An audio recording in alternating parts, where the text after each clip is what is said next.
청취자가 주신 질문인데요. 고등학교를 졸업하고 대학을 안 갔는데 적성을 못 참고 그냥 알바하면서 이리저리 그냥 부평처럼 살고 있대요. 이런 분들도 있잖아요. 그렇지. 아무리 뭐 대학이 들어가기 쉽다래도 사정상 못 가는 분이 있는데 이런 분들 어떻게 하면 잘 살 수 있을지 질문을 주셨습니다. 사실 아셔야 될 게요. 네. 꼭 깨달아야 할 게 있습니다. 대학이 별로 필요 없습니다. 네네. 또 그 다음에 우리가 명문대학이라는 좋은 대학을 나와서 좋은 직장에 들어가지 않습니까? 네.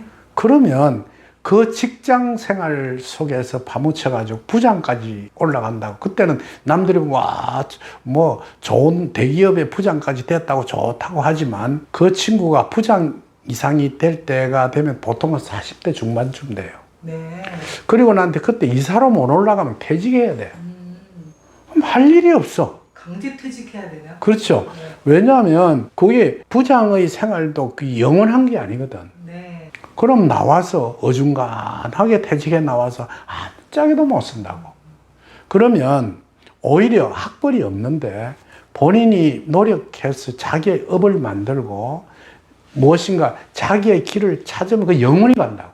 네. 그걸 아셔야 돼요. 지금 자기가 자기의 어떤 아이템을 찾지 못해서 알바도 하고 막 이렇게 헤매지만은 그 친구가, 그런 친구가 있으면 꼭 내 영상을 보고 내가 무엇을 해야 할 것인가를 항상 깊이 생각하고 자기 길을 찾아야 합니다. 그게 왜냐면, 그럼 어떻게 찾습니까?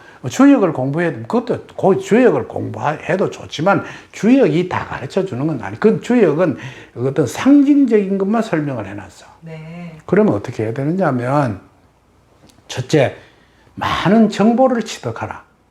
그러니까 대체 텔레비전 보면 뭐 연속극 보고 뭐 미스터 도로토 보고 뭐 음악 보고 이러는데 그것보다는 될 수 있으면 시사, 네. 뉴스 이런 걸 열심히 보고 세상의 흐름을 알아가고 그 세상의 흐름을 알고 그다음에 경제지라든지 이런 신문도 자세히 읽고 그다음에 예를 들어서 훌륭한 사람들이 뭐 유명한 작가가 이야기한 예를 들어 나는 어떻게 살 것인가 하는 인문학에 대한 책도 읽고 하면서 아르바이트 하는 것까지 좋아요.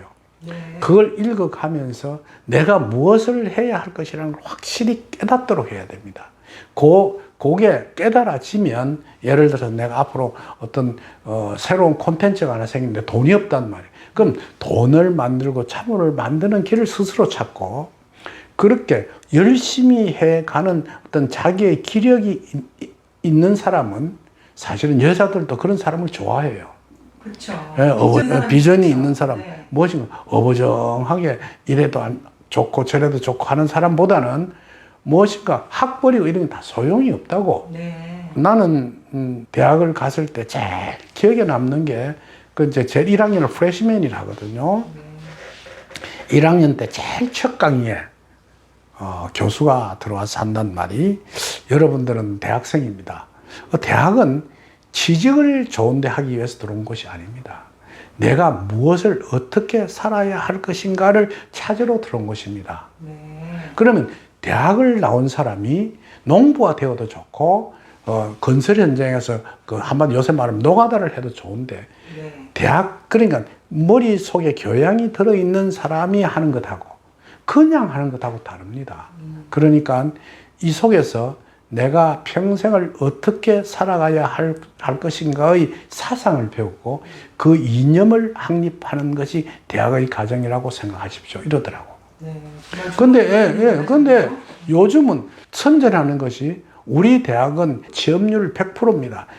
전국 취업률 1위입니다. 이런 식으로 선전을 해. 그럴 바에는 오히려 취업 전문 학교를 들어가는 게 낫아요. 네. 그 지금 현재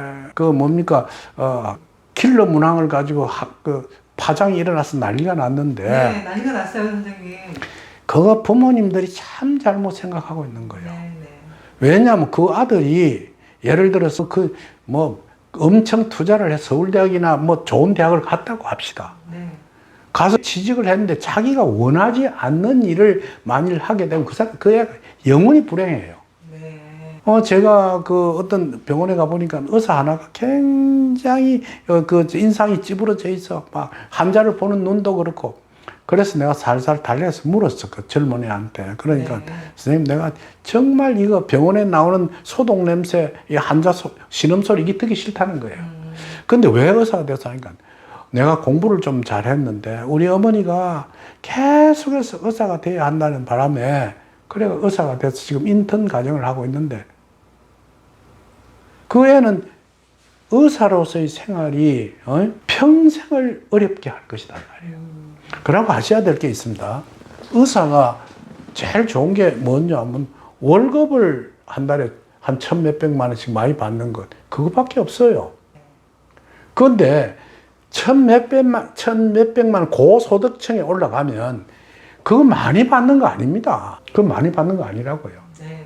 왜냐하면 그 뭐 한순간에 매덕을 보는 친구들도 있고 그런데 그걸 하기 위해서 애를 후려잡다시피 해가지고 한마디로 얘기해서 학문이라는 것을 전부 다 외우게 만들고 어떤 기준에 의해서 시험을 잘 치도록만 해주는 그런 것을 해서 애들을 대학을 보내고 그렇다 하면 그 애를 불행하게 만드는 것입니다. 그러니까 이 지금 질문이 뭐야 좀 빗나갔는데 학벌도 없고 아무것도 없이 빈둥빈둥 아르바이트를 하면서 이렇게 헤매고 사는데 어떻게 하면 좋을까요? 그 친구한테 마음을 다잡으라 하십시오. 내가 무엇을 해야 할 것인가를 미리 먼저 찾아라. 네. 그 찾는 길은 본인이 명상을 하든지 생각을 하든지 정보를 얻든지 세상의 흐름을 보든지 해서 찾아지면 그 목표를 향해서 예를 들어서 어떻게 그걸 점령해 가야 할 것인가를 찾아서 자기 길을 찾아라고 그렇게 꼭 알려주십시오. 절대로 학벌이 이 세상을 좌우하는 시대가 이제는 아닙니다. 네. 미국에서도 하버드라든지 MIT라는 이런 대학보다도 미너레바 대학인가 하는 것이 제일 어렵다고 합니다. 네. 미네르바요? 예, 네. 그게 왜냐하면 그건 캠퍼스가 없는 대학이에요. 네.